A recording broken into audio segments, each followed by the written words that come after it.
You might have seen this video. What was that? What the hell was that? It went by like we were standing still. Blue leader to group. Get off the air. Going by at 2 o'clock. What the hell is it? It was the Messerschmitt Me 262. In the years leading up to World War II, the Germans recognized the potential of jet-powered aircraft, which was pioneered by Hans von Ohain in 1936. After successful test flights of the world's first jet aircraft, the Heinkel He-178, shortly following the invasion of Poland, the Germans began developing the Me 262 as an advanced fighter aircraft. Known as Project 1065, this project aimed to create a jet aircraft capable of sustained flight and high speeds. Led by Voldemar Voigt and overseen by Robert Lusser, the design underwent significant changes, including the adoption of underwing engine pods due to technical challenges with the jet engine's weight. The original design featured straight wings, but was altered to accommodate the heavier-than-expected engines by sweeping the wings rearwards. Despite technical setbacks, including funding shortages and disagreements over the aircraft's role, the Me 262 made its first successful jet-powered flight in July 1942. The design incorporated advanced aerodynamics, including NACA airfoils, and was initially intended as a defensive interceptor, but later adapted for ground attack and bomber roles, per Adolf Hitler's directive. However, Hitler's interference, along with technical challenges, contributed to delays in the Me 262's deployment as a fighter.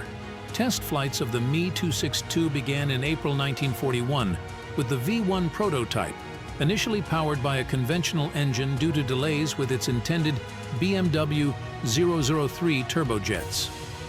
When the jet engines were eventually installed, the Jumo engine was kept for safety, proving beneficial when both jet engines failed during the first flight. The Me 262 V3 became the first true jet aircraft to fly in July 1942, preceding the British Gloster Meteor by 9 months. Early prototypes featured a retracting conventional gear setup, causing issues with jet exhaust deflection and turbulence, which were later resolved by switching to a tricycle undercarriage. Engine reliability remained a challenge throughout the project, with serial production delayed until 1944 due to engine shortages. On April 19, 1944, Erprobungskommando 262 was established at Lechfeld to introduce and train pilots for the Me 262. The first air-to-air engagement with a jet fighter occurred on July 26, 1944, when a Me 262 encountered a Mosquito PR Mark 16. The initial kill by a Me 262 was claimed on August 8, 1944, over Munich. Major Walter Nowotny took command, and the unit became known as Commando Nowotny, conducting the world's first jet fighter operations. Despite challenges, operational missions commenced in August 1944. On November 8, 1944, Nowotny was killed during a mission. Jagdgeschwader 7 was formed in January 1945 as a pure jet fighter wing. The Me 262 saw combat against Allied bombers, achieving limited success. In the final days of the war, Me 262s were used in ground assault missions. The last Luftwaffe air victory of the war was claimed by a Me 262 pilot on May 8, 1945. The aircraft was also adapted for night fighting, equipped with radar, and played a role in intercepting Allied bombers over Berlin. Despite its flaws, the Me 262 signaled the decline of piston-engine aircraft effectiveness, being significantly faster than Allied fighters. Top aces like Franz Schall and Kurt Welter achieved notable success flying the Me 262, marking a significant chapter in aviation history. The incredible speed of the Me 262 necessitated new tactics for attacking Allied bombers. A roller coaster attack was developed, where the Me 262 approached from behind and above the bombers, then descended in a shallow dive to avoid interception by escort fighters. The short range and low muzzle velocity of the Mk-108 cannon required precise timing for effective firing, typically starting at 500 meters. Gunners on Allied bombers struggled to track the fast-moving jets. To counter bombers more effectively, the Me-262 was equipped with unguided rockets, allowing for broadside attacks from the side of bomber formations. This tactic, though effective, was implemented late in the war and only on a limited number of Me-262s. Despite its potential, mass deployment of guided missiles was cancelled.